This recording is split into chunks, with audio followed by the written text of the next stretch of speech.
Hello everyone, and welcome to Hill Street. Today's story is There's a Lady in Red, and I've Played Her Game by Kings of Hearts 1313. If you end up enjoying this story, please leave a like. And if you enjoy hearing stories from me, please subscribe and become a resident of Hill Street, and let me know how I'm doing in the comments. Now, let's get to this nightmare. Have you ever heard of the Lady in Red?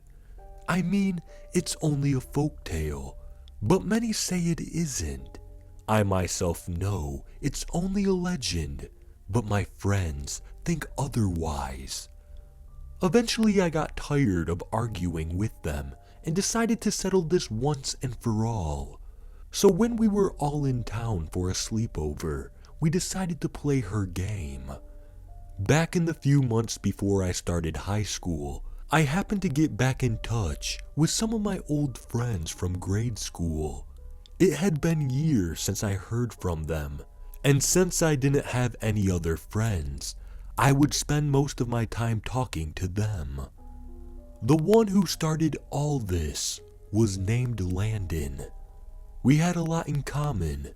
We played video games, liked the same movies, and most importantly, we're into urban legends and scary stories. I never believed any of them, but he believed there might be some truth to them. He wanted to try one of these games he'd heard about online out for himself. In order to play, first you need a big building or space with lots of hiding spots, like an abandoned office building or mall. Next, you need a group of 5 people. It must be exactly 5, no more, no less. Thirdly, each player needs a candle, matches, some form of food, and something from their childhood. And lastly, you can't speak during the game, eat, or drink. And you must not, under any circumstances, leave the building or quit during the game. Lucky for us, there was a mall not too far away that was almost entirely abandoned, and part of it fit the criteria. There was a problem though. There was only 4 of us, me, Landon, Seth, and Michael. As the 4 of us are sitting there, trying to think of who to bring, Landon's older sister Maddie walks into the room. She really doesn't like this kind of stuff, but after some pleading, we convince her to come too. As for the candles and matches, I have lots at home, so we decided to swing by my house before we go. For the last 2, we all decide to bring our own things. Now that our minds are made up, tomorrow night is when we decide to meet up to do it. I was the first one to wake up, so I ran home and got the candles and matches, along with some crackers I had for food, a small blue bunny doll I had when I was little. I also brought my camera to catch the look on their faces when it doesn't work. I hurried back before everyone woke up and waited at the kitchen table, diagramming the story so far. As to tell the other believers it was fake and nothing happened.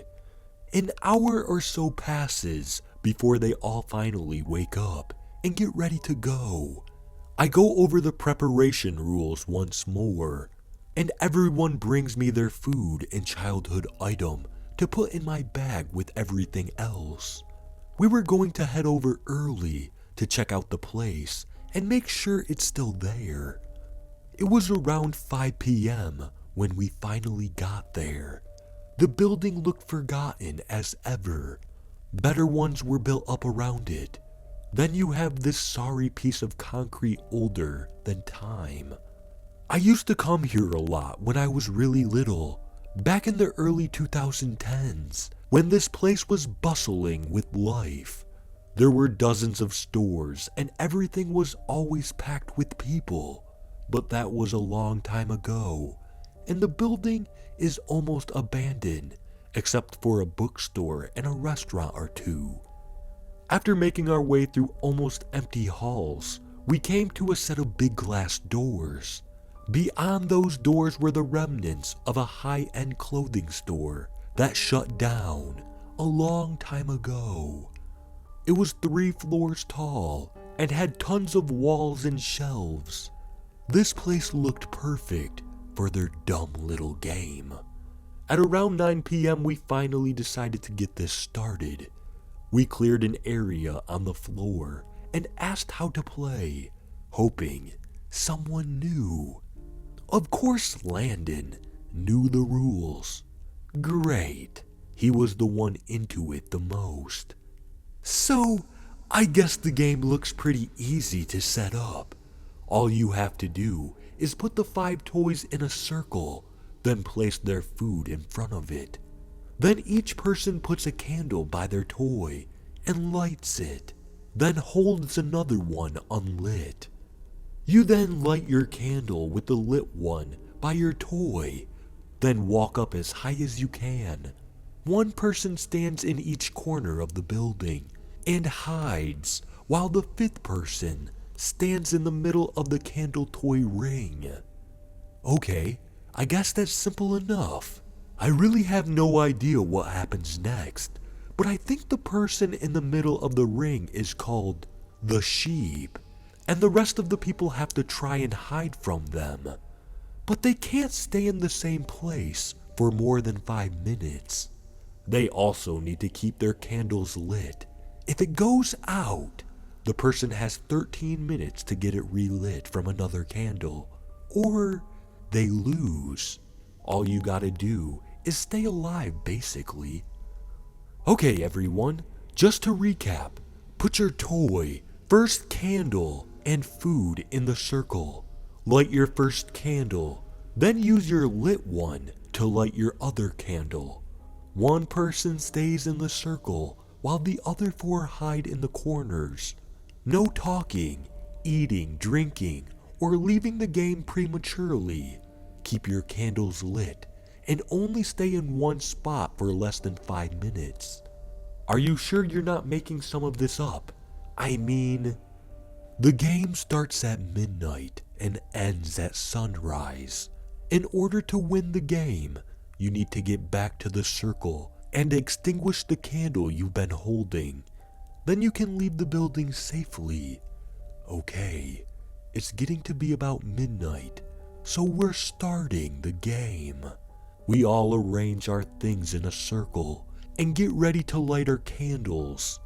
We decide the one who should be in the circle is Michael, because he is probably the one most scared of the game, and if it is fake, he'd feel better about it. We decided that if nothing happens in 5 minutes of starting the game, we'd all meet back by the circle. We all get ready and count it down. 3, 2, 1, go! We all lit our candles and got to our corners. We waited about 5 minutes, and I decided to call it a day because, of course, it's fake. Now they'll finally get it. I headed back to the circle, only to find everything was gone, except a thin black circle on the ground where the candles had been. No sign of Michael anywhere either, which was strange. I headed off to go look for everyone. When I turned around, I saw a faint glow coming from another aisle. I rushed over, hoping to find one of my friends, but instead, I saw something else. She was pale, very pale, and she had very long, unkempt black hair. She was wearing a long gown of some sort that looked like it was made of bloody human flesh. In her chest was a hole filled with candle light. I didn't want to believe it, but standing right in front of me was the lady in red. I quietly backed up and ran the other way before she saw me, eventually ducking around some shelves. I needed to find everyone else. I ran back upstairs to where I had been at the beginning of the game. I'd follow the wall to my left until I found someone. That someone just happened to be Seth. He tried to say something, but I shushed him and gave him my notebook to write what he was trying to tell me. Where is everyone? I've been looking for an hour, and when I went to go check on Michael, like we said we would do, he was gone. I know, I went too. He was gone then also, but I did find the lady in red. She's real. This isn't just another urban legend. I think she killed Michael. Her dress looked like it was made out of blood and flesh. Why did we think this was ever a good idea? We decided on looking for everyone else in the meantime. I kept going left, and he'll go right, and hopefully we'll meet in the middle of the store. I went on my way, and it didn't take long to run into Maddie, who was walking around in an area of the store that was still for some reason full of furniture. It must have been a break room of sorts. I quickly showed her Seth and I's conversation from earlier, and she agreed to follow me. So she grabbed her candle and went searching for her brother, who is the only other person I haven't seen yet. We kept going when I tripped on something, which made me drop everything I was holding. I got all of my things back together and went to go see what had tripped me. To my horror, it was those same spindly black hairs that belonged to the lady. They were everywhere, on the walls, floors, and ceiling. All of it spiderwebbing out of the center of the building. It was amazing, since even though I had been paying attention to my surroundings, I hadn't seen any of this. Since the hair was so thin, it was almost invisible, like thread. I followed some of the lines with my fingers, trying to get across the message that there was something there. But Maddie couldn't see it. I mean, it was like 2 a.m. and almost pitch black. The only light was from our dim candles. It didn't really matter all that much, so I shrugged and we kept searching.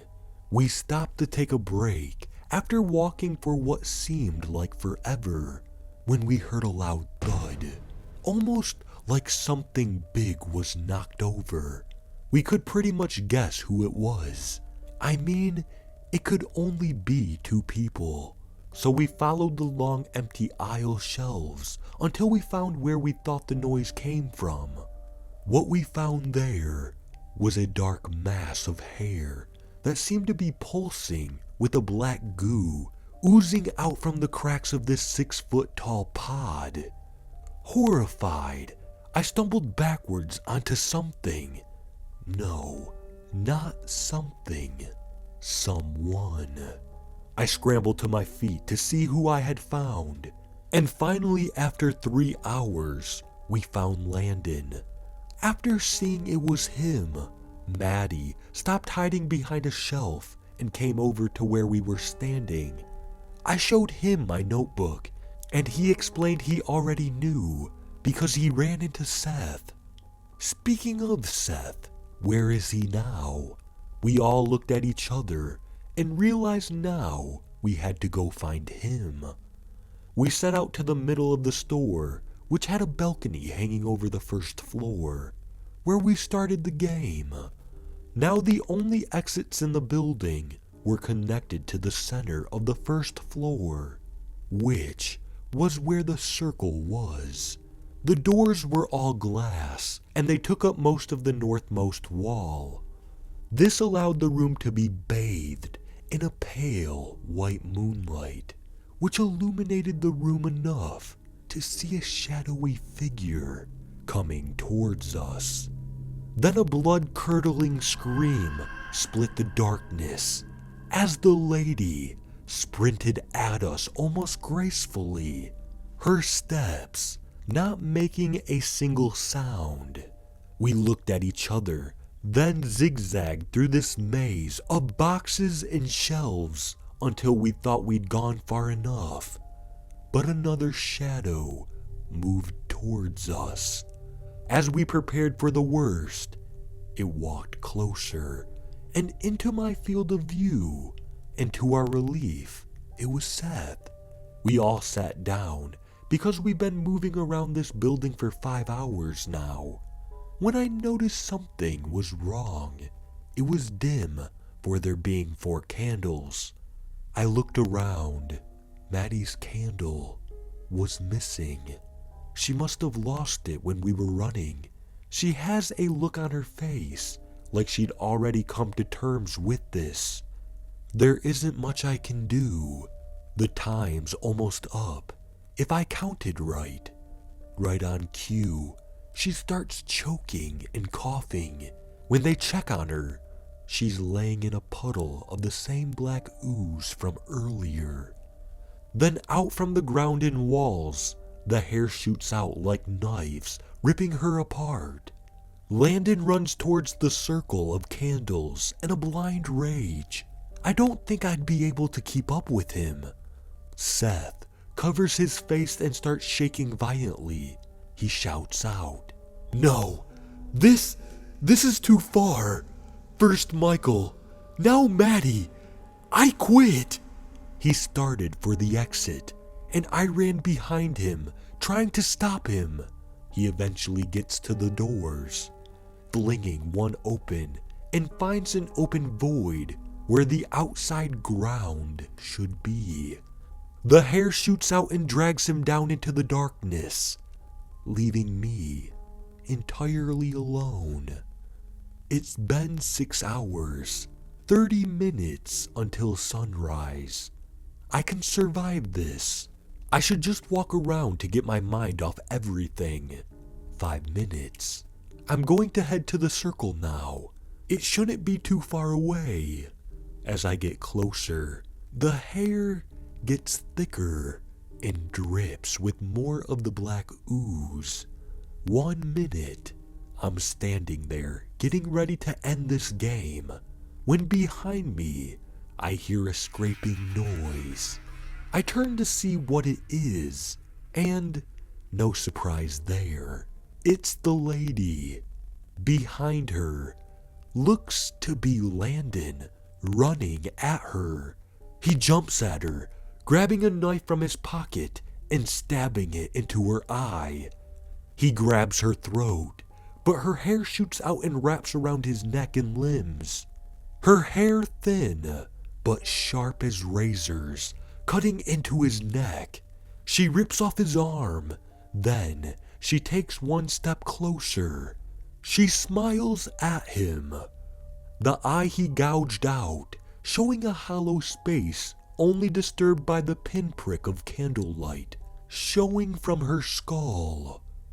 Before decapitating him and flinging his lifeless body to the ground beside her, she stares at me before taking 1 slow step in my direction, then another.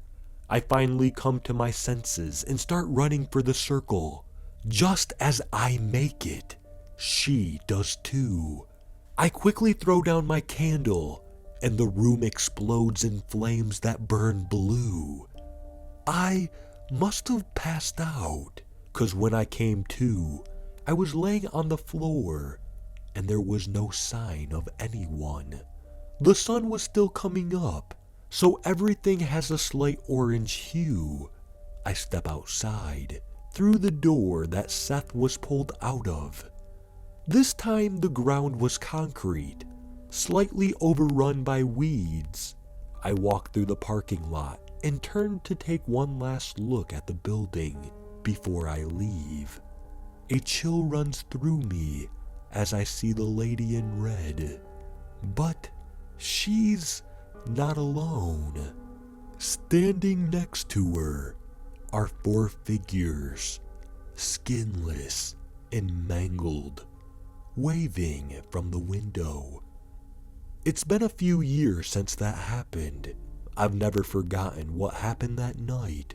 Everyone thinks they just disappeared one night.